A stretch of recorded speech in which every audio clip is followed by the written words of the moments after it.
Hey, hello everyone, and welcome. So thank you for joining today's webinar, Lights, Camera, Lightning, Planning for Weather Disruptions for Live Events.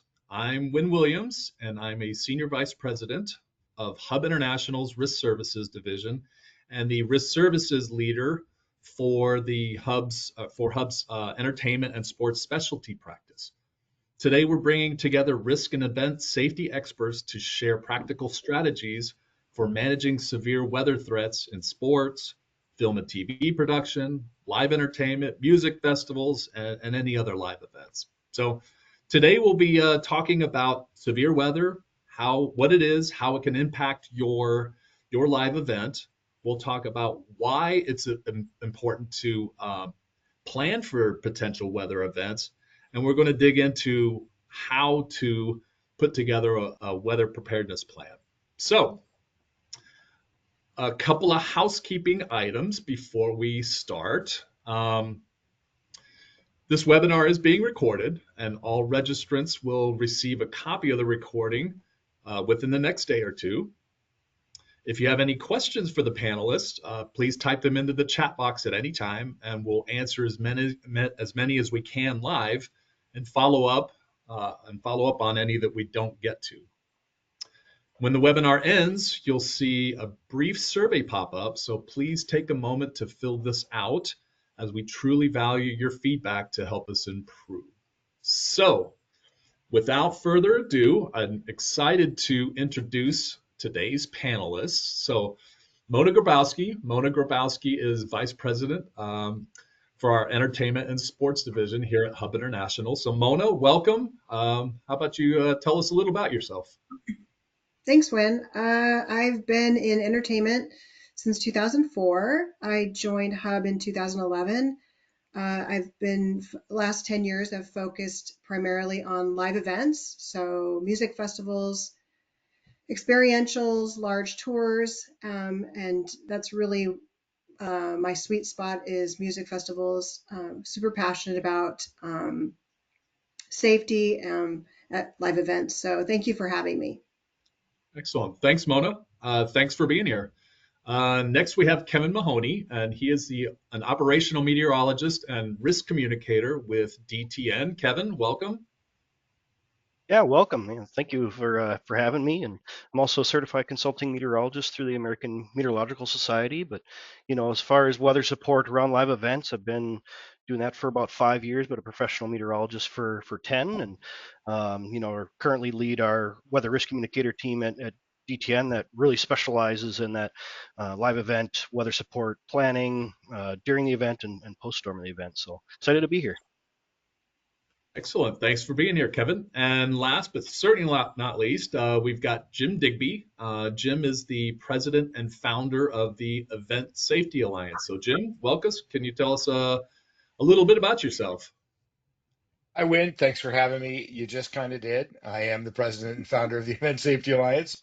The organization was born in the aftermath of the tragedy at the Indiana State Fair in 2011. Our role in the live event space is to help curate American national standards, safety guidance, learning tools, operational tools around event safety of all types, events of all types, and safety of all types, weather being one of them, and to promulgate the culture of safety throughout the industry, which has not been pervasive since for quite some time. We've been a show must go on industry, and sometimes we do that at the expense of safety. And one of the things the Event Safety Alliance attempts to do is change that just slightly and add the word safety to the end, so the show must go on safely. We believe that cultivating the culture of safety is one way we can do that. By day, I am a professional event producer, live music, typically global touring around the world. And I have been doing it since 1983. So I guess I'm the young one on the bunch. Thanks for having me, Wynn. Thanks for being here, Jim. And Jim is about to go out on world tour, so we're fortunate to have him right before he hops on an airplane to go to who knows where. So thanks for joining us, Munich. Jim. Munich. All right, that sounds like fun. Yeah. Excellent. Well, let's get into it. Let's talk about severe weather. So let's just talk big picture. Severe weather. What is it?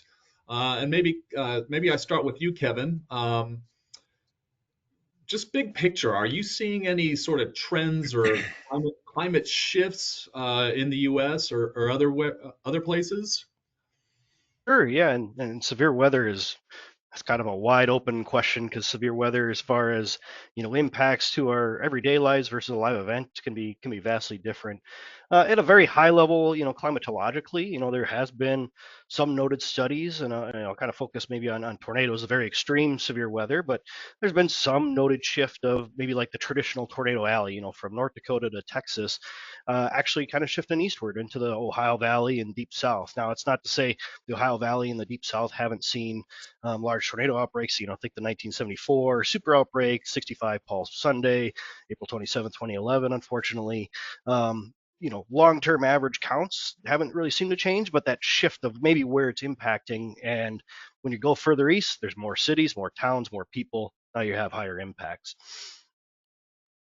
Excellent. So how would you define severe weather? Yeah, and severe weather is actually pretty well defined by the National Weather Service. Now, let's just focus on severe thunderstorms here. Those classifications are a storm capable or currently producing winds of 58 miles per hour or greater, 1 inch of hail size or greater, or the potential for tornadoes. Now, that's like big severe weather. That's what is most impactful to a lot of our infrastructure, human health, of course. Severe weather for a live event, those thresholds are much lower, but there's no warnings for those from the National Weather Service. It's just, here's a thunderstorm. So when you start thinking about lightning, that can be considered severe weather for a live event if you're outside, but it's not warned on in the traditional sense of a severe thunderstorm warning. So the varying levels, but from a severe thunderstorm standpoint, National Weather Service has that well defined. It's just now hitting those lower thresholds for outdoor events that are still hazardous and severe in terms of impact to specific use cases, right? Okay, excellent, Jim. Any Yeah, other weather that would impact a live event that Kevin hasn't mentioned? first, I think it's important to emphasize what Kevin's just said. The National Weather Service does not call anything a severe storm until the winds are at 58 miles an hour or 50 knots, until the hail is 1 inch or greater, or until there's a tornado. That's when a severe storm is broadcast to the general public. However, if you are an event producer, the likelihood is your thresholds are significantly less than that. So if you are an event producer who is relying on the National Weather Center to tell you there is a severe weather outbreak coming your way, it may already be too late. So I think it's important to recharacterize that and emphasize it in a way that those on the webinar understand the difference between getting privatized climatological services specific to your needs and your thresholds versus relying on the government or an app on your phone or anything else of that nature. Because you may be, if that's what you're doing, if you're relying on an app on your phone or the government, you're getting your information likely too late, and may end up in a catastrophic incident. So I want to emphasize that. I want to also say that lightning is but one, hail is but another, heat is a problem, smoke, as we saw last year, is a problem from wildfires. Um, winds are a significant problem for structures. Torrential rains are a significant problem for structures as well. So there's a wide breadth of things that event producers need to consider when it comes to weather. And that's only the weather component. So I'll leave it there. Perfect, perfect. Yeah, well, that's great. I hadn't even considered that. There's an important distinction between what the government considers severe weather and what, boots on the ground at your actual event could be. Those thresholds are significantly lower. So excellent. Tell us a little bit about why weather planning is important. Maybe y'all can, and this is open to all the panelists, but maybe y'all can discuss. why weather planning is important. Maybe you've seen instances of, stuff gone wrong because a good, effective plan wasn't in place. Mona, an insurance provider writing insurance around weather action plans, why do you think the planning is important? I mean, to be, forewarned is to be forearmed, right? To have a plan in place that's designed around the space that you're taking up. So if you have to have a safety plan that aligns with the site map. You have to have a plan that's distributed to your team that's has protocols in place. So I think that's what's important, is understanding that, making sure that you've got policies and procedures in place that your crew is going to adhere to, that steps will be taken when things happen. And I think it also eliminates the panic situation. I think having a plan of attack when something does occur allows people to lean into something that they've been prepared for rather than pandemonium. And so I think that also there lends itself to less injury. Panic creates, chaos, and that can ensue a lot of injuries taking place, not just to physical, equipment and things like that, but to persons and bodily injury.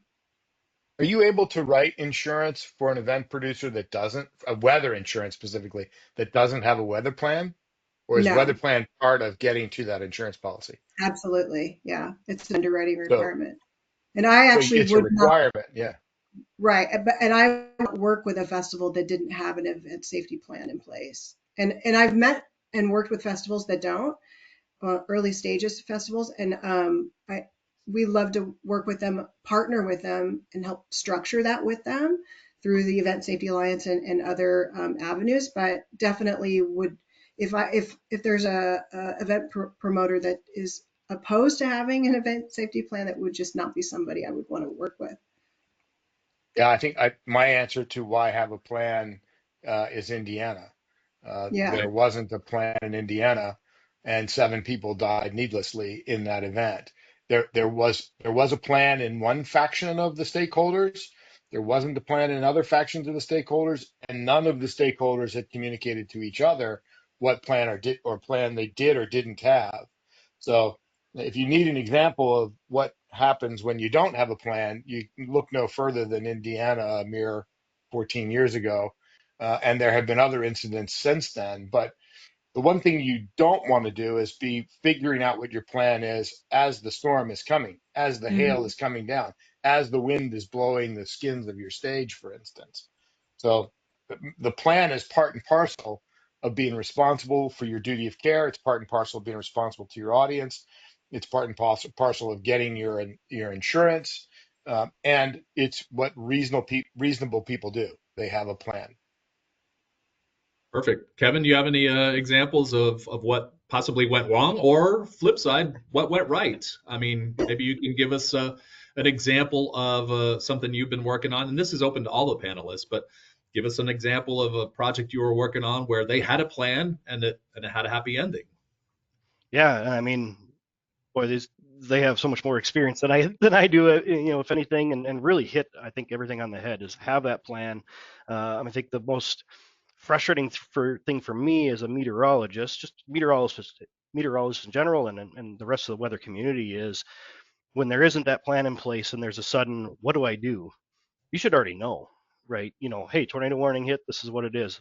We got a lightning strike 8 miles out, slowly moving. What do we need to do? And it's coming towards you. So, having those plans in place, I think a success story that, in my experience, at least working out on these events, and is when the plan was there and what that kind of, markers, thresholds, everything that was brought in with the meteorologist right from the get-go, and how we communicate what that weather threat is.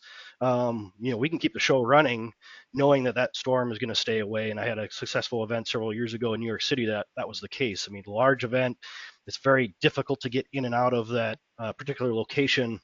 And we had storms to the north, your normal weather app and everything. And if you didn't have a plan or really know what to do, you probably would have tried to evacuate, would have called the sirens early, right? But we were able to keep the show running because we had what our thresholds were. We knew where that storm was going to go. They knew how myself and the other rest of our risk communicator team, right, is communicating those threats to them through our products, through ourselves, to keep the show running and keep everything safe still until we need to do that. So having a plan in place, I mean, that's first and foremost for anything, right? Perfect. Mona, Jim, do you all have an example of, your production, your tour, whatever had an effective plan in place and it wound up being a success?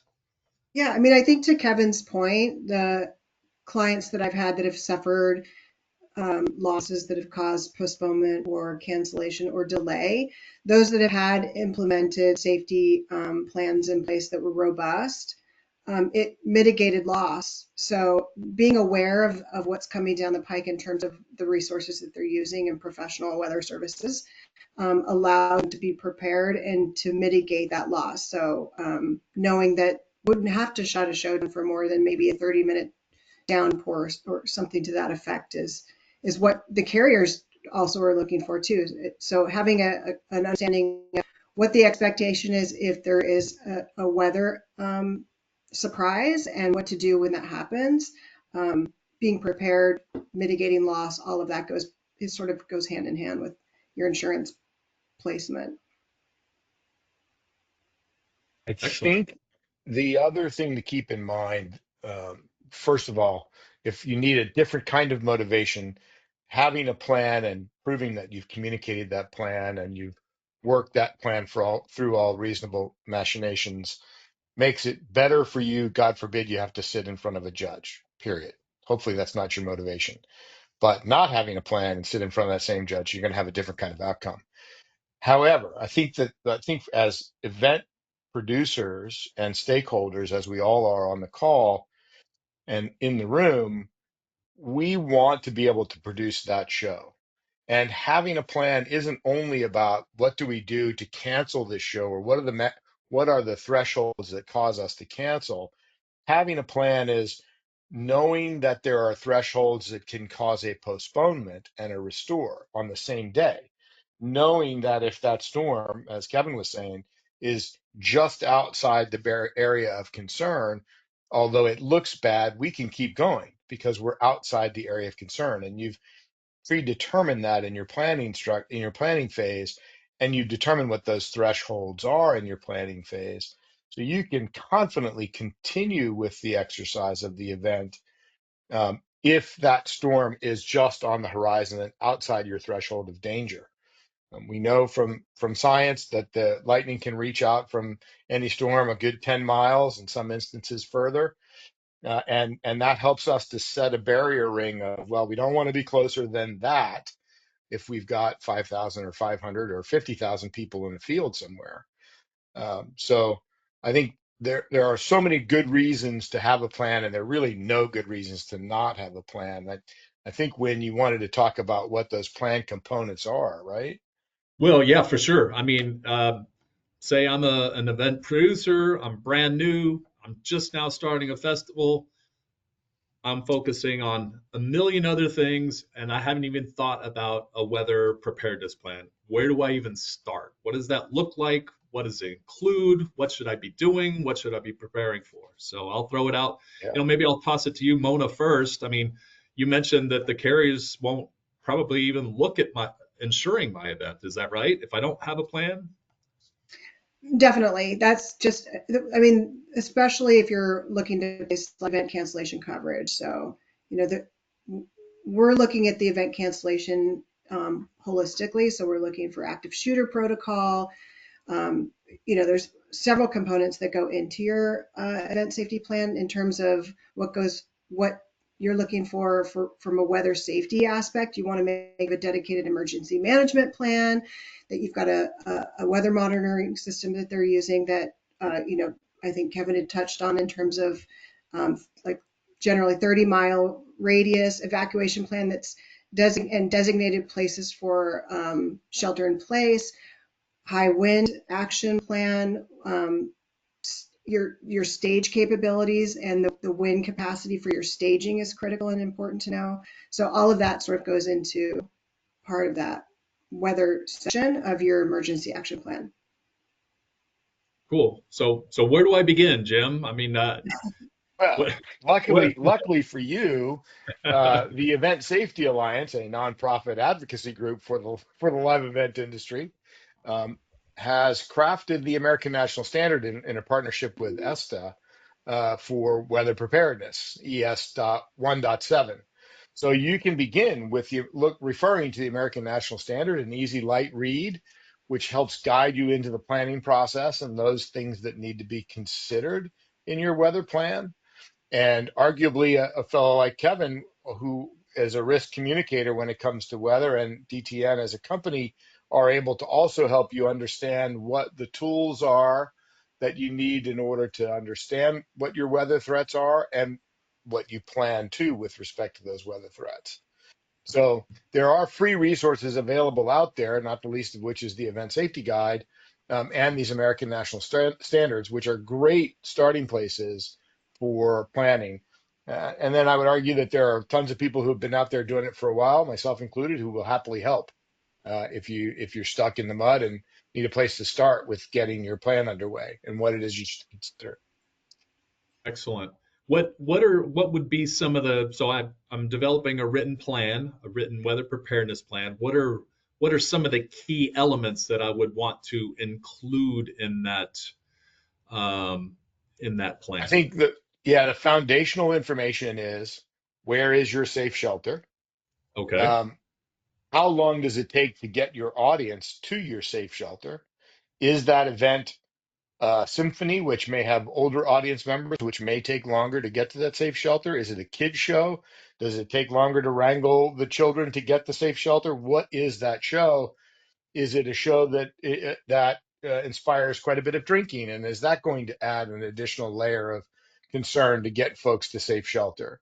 So I think foundationally, you need to know where is your safe shelter? How long does it take to get people to safe shelter? How will you message those people to tell them to get to safe shelter? Whose job is it? Have you communicated the plan across all the various stakeholders on the event? And what is your threshold for lightning? How fast is that storm moving? Is it a 10-mile radius, or does the radius need to be wider than that because the storm's moving super fast and it's a super energized storm pattern? Um, what are your engineering thresholds? If you're on a temporary stage outside that's a small 20 foot wide stage by 10 foot high that doesn't have a lot of ballast in it, it probably blows away in 20-mile-an-hour winds versus, a properly built, massive temporary demountable structure, which may meet wind codes for buildings. And each one of those structures should be accompanied by a high wind action plan. The end of the day, there's no part of saving the show is worth it in the face of really bad weather coming. You're trying to save the people. Who cares about the equipment? Get everybody to safe shelter.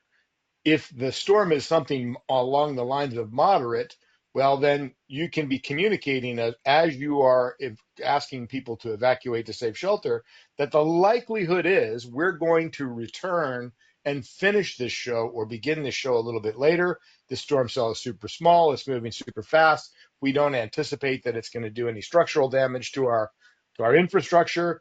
Therefore, we're just asking you please to go to safe shelter. Take respite there, listen to the radio station or listen to what, our stewards will be around calling you back into the site. And then after the storm passes, what are those mechanisms to ensure that you are in fact ready to bring the audience back into the house? Does all the power work? Do all the registers work? Are there puddles of water in places that might be near electricity? That sort of thing. There's a lot to consider. I think too, execution, understanding When that I if think you're muted. ushering 10,000 people to shelter in place, how are you doing that in a safe manner? How do you avoid crowd surging, right? How do you avoid, you know, uh, injuries? You're talking about moving a lot of people to a designated area. So I think understanding the landscape of your site is just as important as understanding your safety plan. It has to apply. It has to make sense, right? You can't have a shelter in place if there's nowhere for anybody to go just because it's in your safety plan. Understand and knowing that your event safety plan has to align and work for your landscape that you're at. if you have your venue at several different places in the last 3 years, you better be checking your event safety plan to make sure it is working for each venue that you have. So I think that's really important too. And I think Perfect. to add on from the weather standpoint, especially if you're a new organizer, or you're a well-seasoned organizer, but you're going to a new location, what is the climate for that area, right? The climate in Florida in March and July is vastly different. So when do you have that event? What's the location? And implementing, kind of some of that background weather knowledge into those plans to kind of help you with those thresholds, in combination with everything that Jim and Mona had outlined as well. And I think really you can kind of hear, what both of them kind of mentioned, and all the expertise that you kind of need to bring in to develop this plan. Just really, I think, to summarize, like, you hire experts, or consult experts in your staging, your safety, your planning, your finance. Personally, we do it for our taxes and everything. Consider a meteorologist as part of that equation when you're doing that on the weather standpoint, and all the entire community is more than happy to assist with that. And Kevin, that's I think you said that you consider the meteorologist part of the planning team. Yeah. Yes, right from the get-go. I think when you're considering bringing in a weather risk communicator, meteorologist in to, support the event, and you kind of think, oh, we'll have them during the event actual time, right during the show.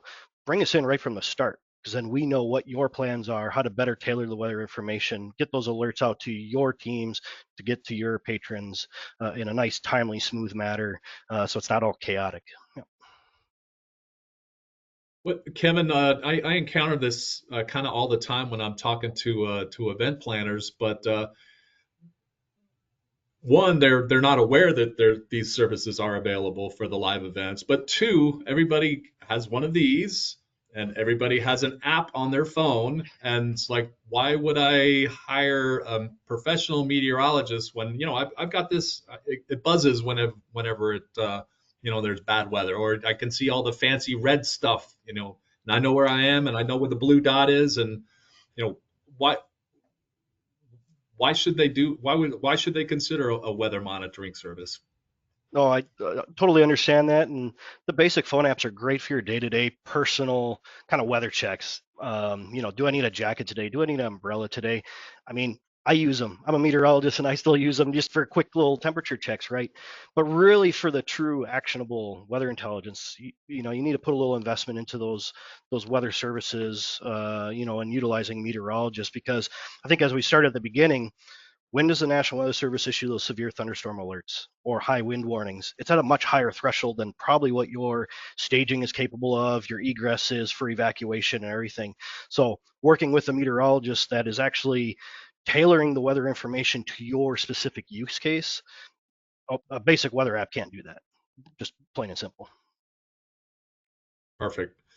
And Mona, when I'm the new event producer. When do I start engaging, like, the insurance? When do I start considering that part of it? Uh, we are starting our underwriting process at least 4 or 5 months out. It's critical. We need to understand the scope of the exposure in terms of the size and scale of the event, attendance, things like that. So not just about event cancellation, but liability as well. So the underwriting process for mid to large size music festival, large touring, it should start early. It shouldn't start 30 days out. And not just to pull your permits, right? You want to partner. Your promoter should partner with their insurance brokers and really understand their exposures and analyze and make decisions based on what fits appropriately in terms of budget, but also risk. So if you're having an event in Vegas and you're not too concerned about high winds, and there's typically not an issue for torrential downpours at that time of the year, they may forego an event cancellation policy and self-insure, but that might be vastly different in a different part of the state, at a different time of the year. So it just depends on the time of year the event's taking place, and again, starting early. 3-4 months out, you should be talking to your insurance broker. Okay, perfect. What do most festivals insure? What kind of coverage do they generally get? As it relates to weather, so for event cancellation, they would be purchasing uh, cost and expenses. Artist guarantees can be included in that. So revenue can be included in that. So it depends on their budget they can afford, but certainly typically it's cost and expenses. Okay, excellent. And are there any other types of severe weather that are excluded from the insurance? So wildfires typically excluded, and with wildfire is uh, air quality issues. So that would also be part of a wildfire exclusion. So your air quality is part of that. It's 199, which I think follows the NFL in terms of game day and what they consider a safe air quality. That's typically excluded. Named storms are typically excluded. So if you're getting to a level where you've got a named storm going on, that's not going to be covered. But policies are written on an all risk basis. So unless it's specifically excluded, it's covered on a broad event cancellation policy, not weather policy, but an event cancellation policy. So, typically those are the major exclusions, pandemic, that sort of thing. Okay, If excellent. Can I ask you a question? If smoke is excluded, what's the tool to help an event producer do the right thing in the face of, a wildfire over across the border or a couple of states away is putting down heavy smoke into my event? They're just at a loss, are they? Yeah, and it happened, when there were huge wildfires in Canada. New York was hit really, really hard with cancellation of events on Broadway due to, bless you, due to, poor air quality. A lot of wildfires on the West Coast over here in Oregon and California are, victims of wildfire. So the smoke is what it is. It's just you cannot have a safe event you know, if your air quality index is not at a certain level. So it's not going to be covered. Wow. Okay. Yeah. Excellent. Okay, so planning, I've got my written weather preparedness plan. I've decided to contract with a forecasting meteorologist. I've got my insurance in line. So how do I train my people? How do I train volunteers? How do I get the word out and make sure that the plan is effective? The plan needs to be communicated to be effective, and not just communicated, but people need to know what their role is in executing the plan. So, first you're identifying all of your stakeholders. Who are they? Everyone from audience as a stakeholder through artist through promoter are all stakeholders. What is each stakeholder's role in that plan? That needs to be defined in the plan, as does who communicates the plan, how does the plan get communicated, and when does the plan get communicated? A robust weather action plan defines all those things in front. So there's no, well, I thought you were going to tell the audience what kind of activity happening, or, well, it's 8 miles out. Should it be, is it now? You try to eliminate the subjectivity by having the plan. So um, I would argue that uh, first the plan gets created with a small group of professionals who know how to create these plans and know where to get the information that's actionable. And then each stakeholder's role gets defined as to what their role is in the plan. Um, and then you action it. It should be that simple if in the face of the threat, if the plan is well written. But as I said, everybody needs to know what their part in it is, and the audience obviously is a responsive part. They're just going to receive the code to go, and then the ushers, for instance, it's their job to make sure they do, and to help guide them to where they're going to. The electrician on the stage, their part of that plan is to shut down power, perhaps, but maybe it's leave the PA power up so you can communicate to the crowd. So all of that is defined in the plan, and who does what is defined in the plan. So I that's think a that's a having your, oh, sorry, Wynn. I was just going to no, say, go ahead. just having your, when you're doing load in, having your team meetings with local authorities that are going to be on site, both fire and police department.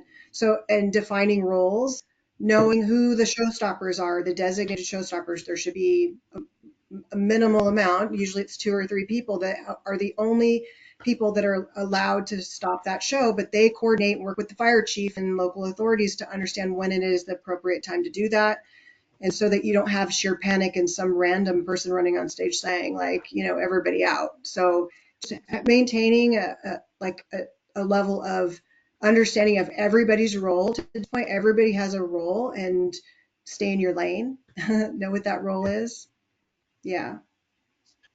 Excellent. One of the things, and I've been involved with the Event Safety Alliance, and I've attended their weather planning seminars. They're excellent, by the way. Just a shameless plug, but those are excellent to attend if you have the opportunity. But one of the things I learned during the weather seminar was a weather trigger chart. So, Jim or Mona or Kevin, can y'all tell me what a weather trigger chart is and what function it serves and how it's useful? Who wants to start on that one? But All right. on a very basic sense, and I think Jim and Mona kind of highlighted is defining their roles. So the Right. trigger charts that I work to help out with, is defining kind of what those weather thresholds are, based on their plans, based on, the staging and rigging, based on capacity and egress to evacuate or seek shelter, and what those limitations are. And then we can kind of scale up those triggers. You can go a green, yellow, red on a very basic sense, and red is, hey, all stop. But what that means is, hey, once we reach a lightning threshold, for an example, is what is the message, what is being communicated, and then you have each define teams' roles. Is what do you do? The staging guy, turn off the power, keep the PA power on. Ushers, usher people out to shelter, wherever it is. It has that defined role, so it's instant. Hey, we have lightning. We need to shut down or postpone. You guys know what your actions are and take them. That's the very basic sense of the weather trigger chart. So I have a by very de- low tech. I have a very low tech screen share.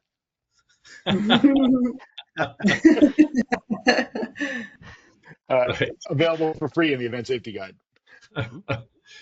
Yeah, so basically it's just by department, if you hit this wind speed, you do this. You lower video boards, you whatever those actions are by department, so it clearly defines the roles to be taken for those. I mean, Jim, does that kind of That's correct? essentially it. Yeah. So the trigger chart is an output of collecting the other inputs around what's happening in the event of bad weather. So an example input is my wind threshold for this particular pop-up tent is 20 miles per hour. So that's the input that goes into the weather trigger chart that says when winds hit 20 miles, well, if winds are forecast to hit 20 miles an hour, all pop-up tents should be collapsed and put into safety. So I think action one is collecting all the inputs. How long does it take to get to safe shelter? Where's safe shelter? What's my audience demographic? What's my threshold for wind? What's my threshold for lighting? All those inputs go into the weather trigger chart. And that the weather trigger chart is the output of those inputs, meaning now you have benchmarked when the video screen needs to be lowered or when the PA needs to be raised or all of those particular elements that make up a show that have some potential for causing damage or creating catastrophe in the face of weather. Um, and the weather trigger chart is meant to collect those inputs, it's meant to memorialize what the action is against those inputs. When X happens, do Y, or when X is forecast, do Y. And also the trigger chart should also include what the restore actions are going to be. How long does the storm need to be away from our site before we can consider bringing the audience back in? What do we need to check and verify before we can consider bringing the audience back in? So much like the inputs for creating the action in the face of weather, there are the inputs for creating the restore plan as well. What has to be right in order for us to say, okay, open the gates and let people back in? Excellent. Perfect. All right, so let's take our imaginary scenario. I've got my pre-planning, I developed my weather action plan, I've got my trigger chart, I've contracted with a weather monitoring service, my insurance is fine, show's on, ready to go. Guess what? Severe weather is heading my way. So kind of what is each one of your roles during this, and how do I, as the event producer, how do I know what to do and when to do it and when do I cancel? How do you all sort of fit into the equation when the nasty stuff is blowing in? I think to start from a weather standpoint, or at least our role as the meteorologist, risk communicator, is keeping the core team decision makers that need to know, what the weather scenario is, what's going to happen, up to speed. And usually that happens even days in advance. If we know the show's on a Saturday and we're seeing that threat for a front to move through to provide severe weather to the area, we're already talking about it days in advance. If it's something that we're going to keep the show on, because it's just that, lower probability type situation. So we're going to weigh our risk tolerance around that. We're going to talk about that. Once we're in the show, severe weather's developing, it's regular updates and whatever communication method and backup method that we need to do with those runners. And those are things that we develop in the planning stages, when we're doing these action plans, but also when you're bringing in the risk communicator of how we need to disseminate the weather information to you and back and forth to what's going on. So. Awesome. Jim, what's going on in the command center? Well, I think Kevin highlighted a good thing. Well, there are opportunities sometimes where in days in advance, we may see that Saturday is going to be a bust. Show day is going to be a bust. So, or there's a strong likelihood that it's going to be a bust. So there's an opportunity there not to bring people into a risked environment.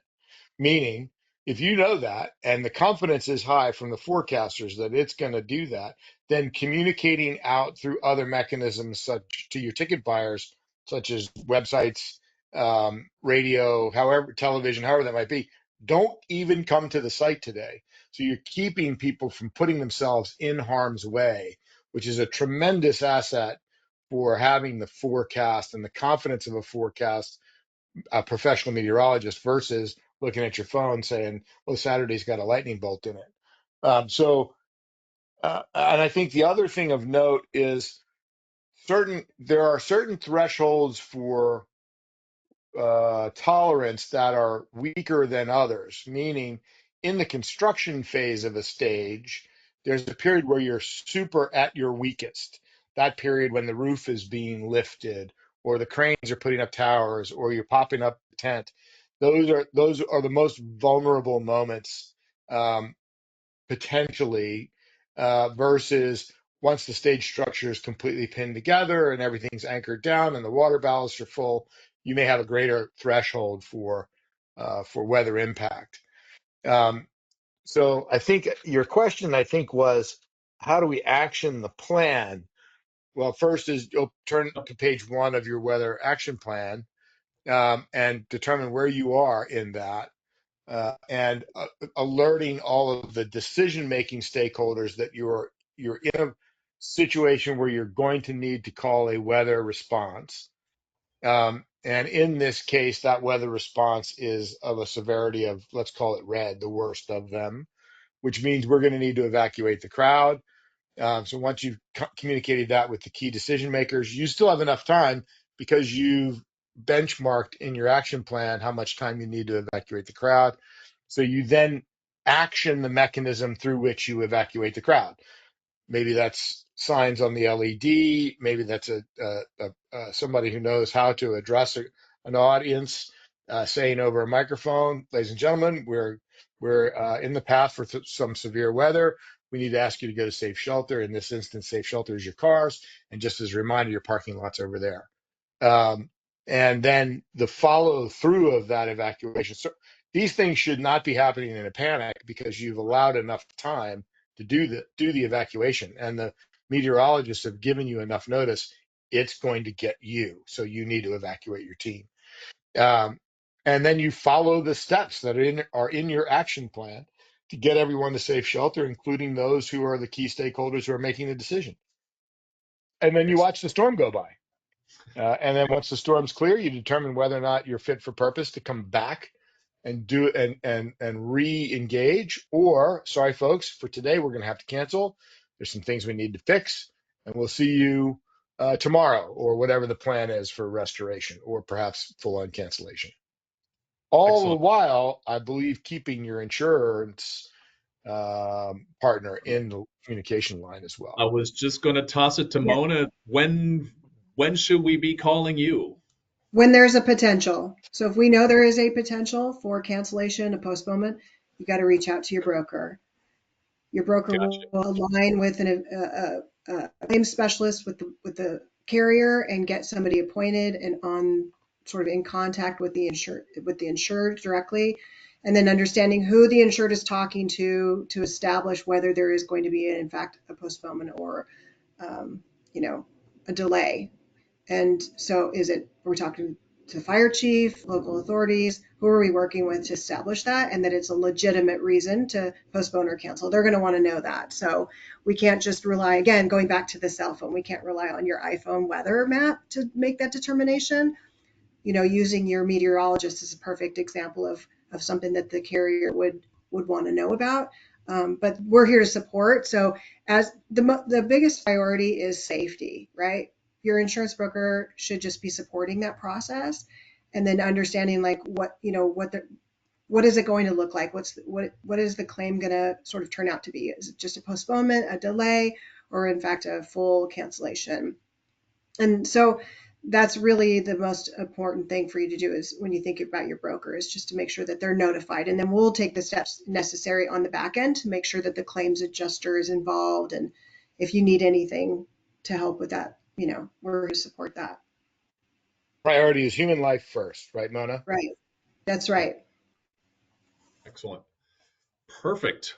Okay. Back to so just say we've postponed. The weather blows through. We think we can bring people back. We're not really sure. How do we go about bringing people back to the show or to the event in a safe manner? What are some considerations to take before we do Step one, go to the last page of your weather action plan.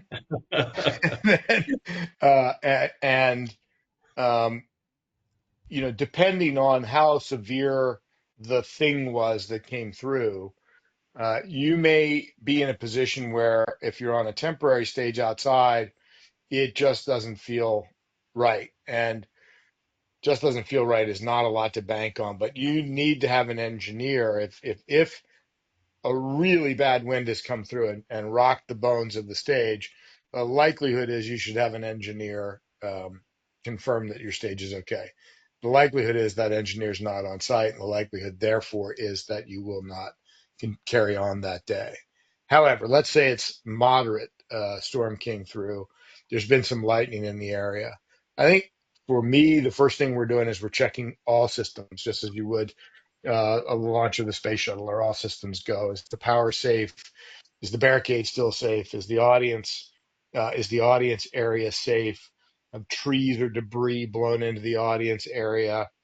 Is there anything that might degrade the safety of the event site? That's a remnant of the storm, and if so, can that be cleared? If it can't be cleared, is there a mitigation process for it? Can we fence off around it? Um, and I think the first duty is to get your team huddled, remind all of them that they need to now go look with eyes wide open across the entire show site and make sure they all feel good about opening the doors back up to the public. Um, and then, make records of those things and then open the doors back up to the public. Excellent. Mona, Kevin, anything to add on your end? I think to add, as you're going through those plans and you're reviewing, the site, for the safety aspect, is you're probably already talking to the meteorologist that you've hired of, are we clear of weather for the rest of the day, rest of the evening, or do we have more coming, to weigh those decisions, to reopen, bring people back in, and go from there. So that's kind of the only other part, maybe the appendix of the weather plan and the page, last page there. Yeah, I Yeah, would just I think I say, just left off. go ahead, Sorry, Jim. Mona. Good. I was just gonna say, I think I left off, full accountability for all the humans. Is everybody here? Are we, Yeah. is everybody safe? Sorry, Mona, go ahead. Oh, no, just simply keeping your insurance broker posted on what's happening, right? If they're not on site with you, just letting them know play by play of sort of how it's unfolding. They're the direct line of communication to your event cancellation carrier. They're going to want to know what that minute loss looks like. So in preparation for that. Is there yet a criteria, Mona, for restoring that the insurers get behind? Is there anything in the insurance space that helps us to understand what makes a good restoration plan?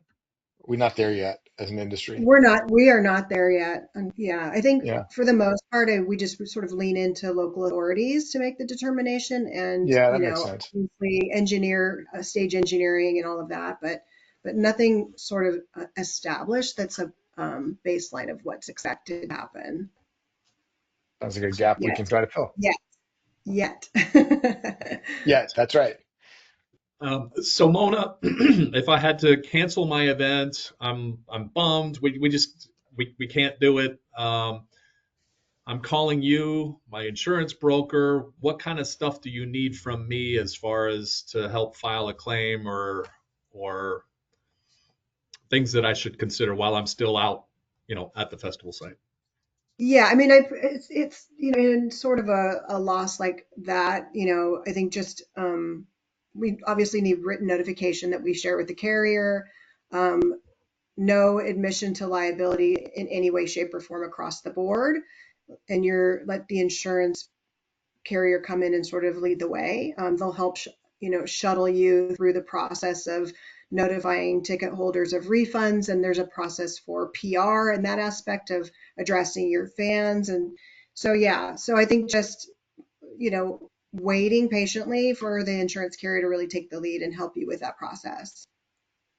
Excellent. Excellent. And Kevin, I know you mentioned up at the top of the webinar that you're a forensic meteorologist. What does that mean, and how does that play into a potential claim or non-payment of a claim, or how can you help Yeah, out on that end? Yeah, absolutely. And the role of forensic meteorology, it's just like forensics in police work, right?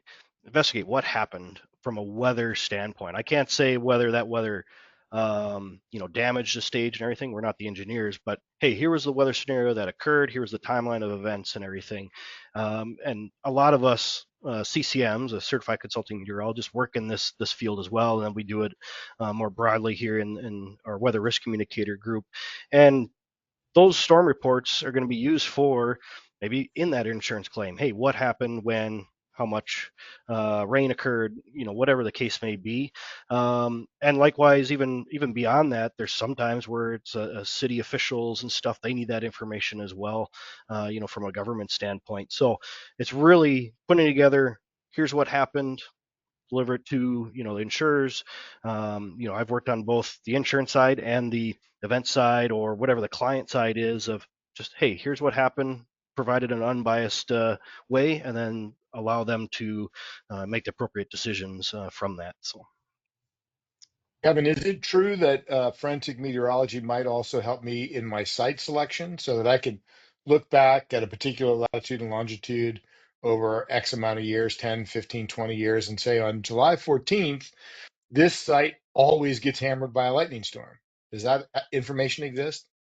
Absolutely, and that's where a lot of our weather risk assessments and pre-planning and climatology of a certain area certainly be included. That we can go back really as far as observations are available to examine how often a weather event occurs and everything. Yep.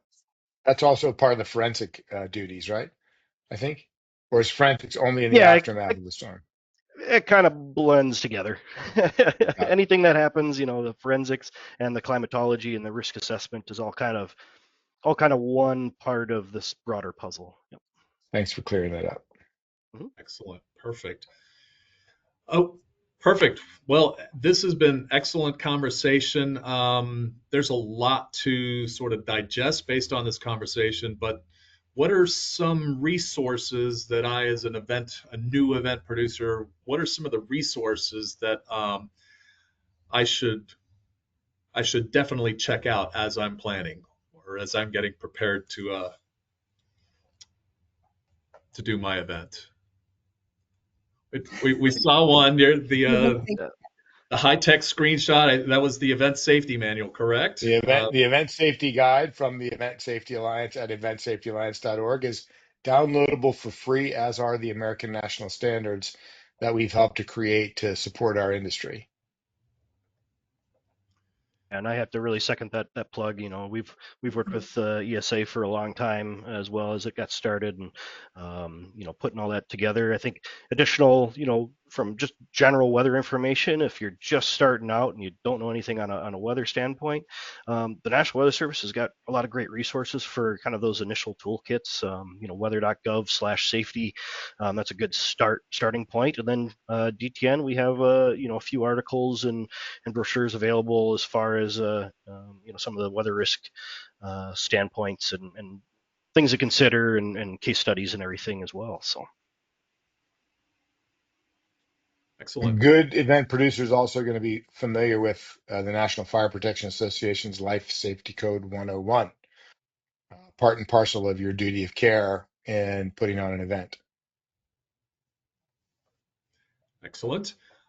Just a quick plug for Hub. Hub is putting together or has put together a weather planning toolkit for live events, which will include a lot of these things. Template for a weather preparedness plan, weather trigger chart, information on weather monitoring service, things of that nature. So that'll be going out here before too long. So if you're attending this, you'll get a copy of it. Mona, any resources that you I know your brain is the resources, so people will. The Event Safety Alliance is really my go-to for clients. So I just really refer that website to all of my clients as a good jumping off point. Perfect. Excellent. Well, let's start to wrap this down. Key takeaways. Maybe we go around the horn.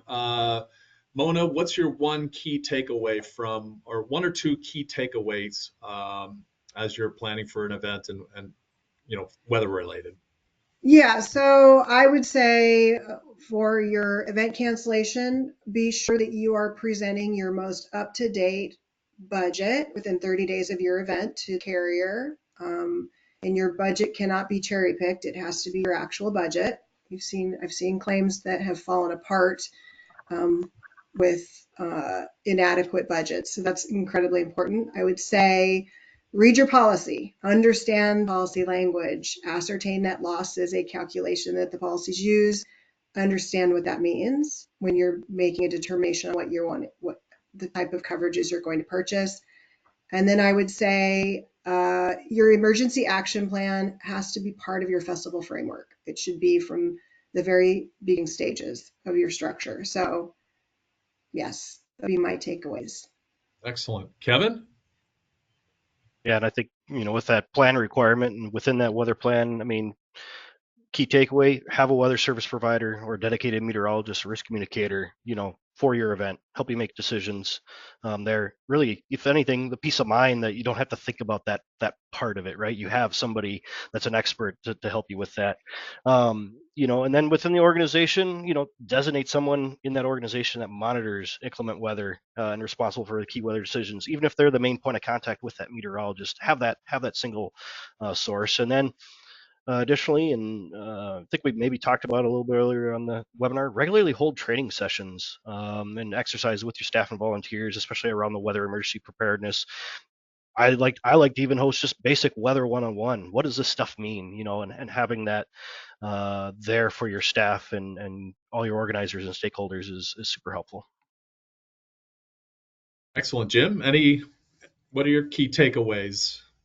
Have a plan, exercise your plan, be sure that everybody understands their role in that plan, and build confidence in the team so they know when the plan comes, they can act on the best decisions of life safety first and not be worried about the decisions they're making in that role. And a reminder that once a year, the Event Safety Alliance has a severe weather training seminar for 2 days where we bring professional meteorologists and the experts into the room and teach you to create plans, teach you to understand where to get the data from and how to use that data. So you leave after those 2 days of the Event Safety Weather Summit trained on, with greater confidence on how to create your plan and action your plan. And I will vouch for that. I took it a couple of years ago down in Texas. It was fantastic. So a lot of information in a really tight time frame. So, well, we are at time. We've got a lot of questions in the chat box. Unfortunately, we are at our time, so I apologize. But I want to thank you to Kevin, Jim, Mona. Thank you so much for taking the time to share your expertise with us. This has been really, really valuable learning experience for those. For those who joined us today, we didn't get to your questions. I apologize. A Hub representative will follow up with you after the session. And on behalf of Hub International, thank you for joining us today. Don't forget to complete the brief survey as you exit. And we appreciate your input and look forward to seeing you at a future session. Stay safe, stay prepared, and have a great rest of your day. Thank you, everyone. Thanks, everybody.